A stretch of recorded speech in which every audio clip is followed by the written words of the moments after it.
I'm Randy and I make candy, and tonight I'm making butterscotch lollipops. Stick around.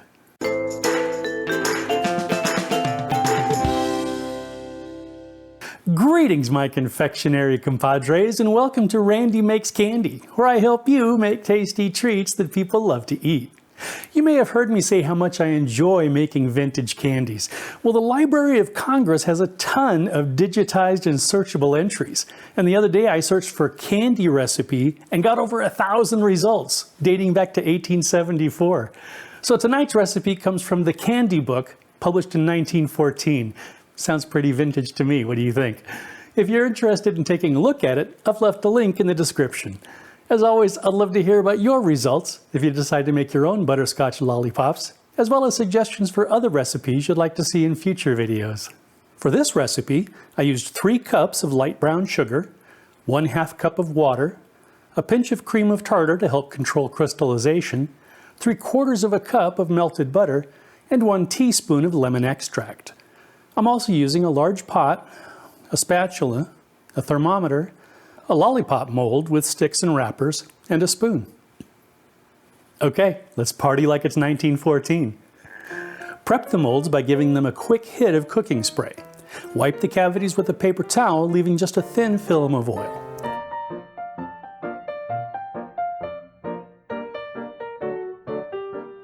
Insert the lollipop sticks into the molds and set them aside.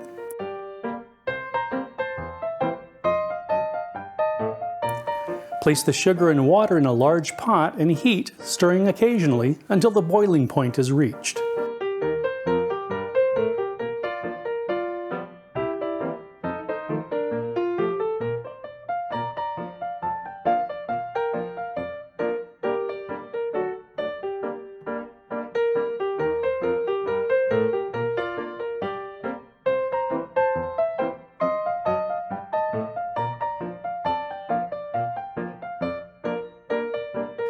Add the cream of tartar.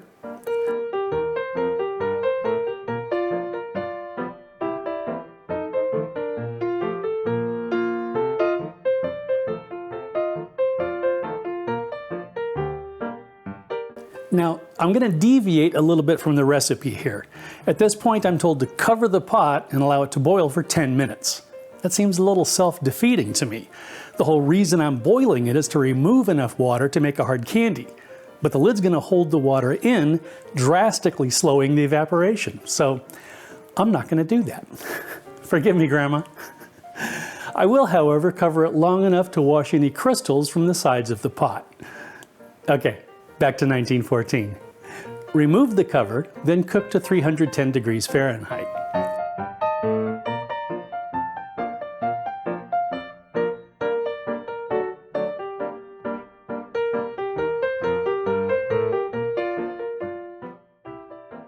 Add the melted butter and lemon extract and remove from heat when blended with the syrup.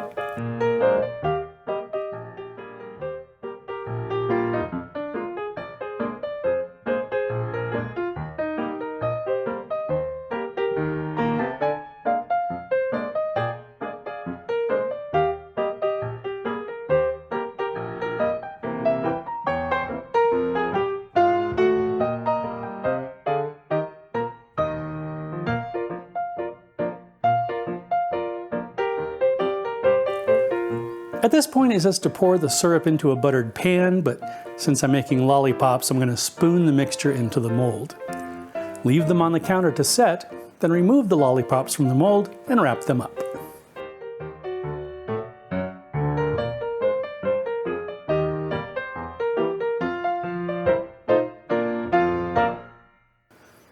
And that's it.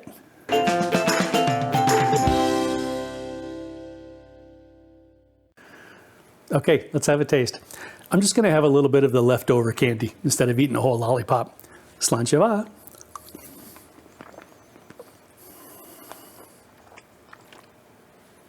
Sweet with that dark molasses flavor from the brown sugar. If you're a big fan of that, you could probably use dark brown sugar to kick it up a notch. The butter adds a nice richness, and while I don't really taste the lemon extract, I can kind of feel the brightness that it adds. All in all, this is very good butterscotch. If you'd like to try your hand at making candy the way they did over 100 years ago, you really ought to try these.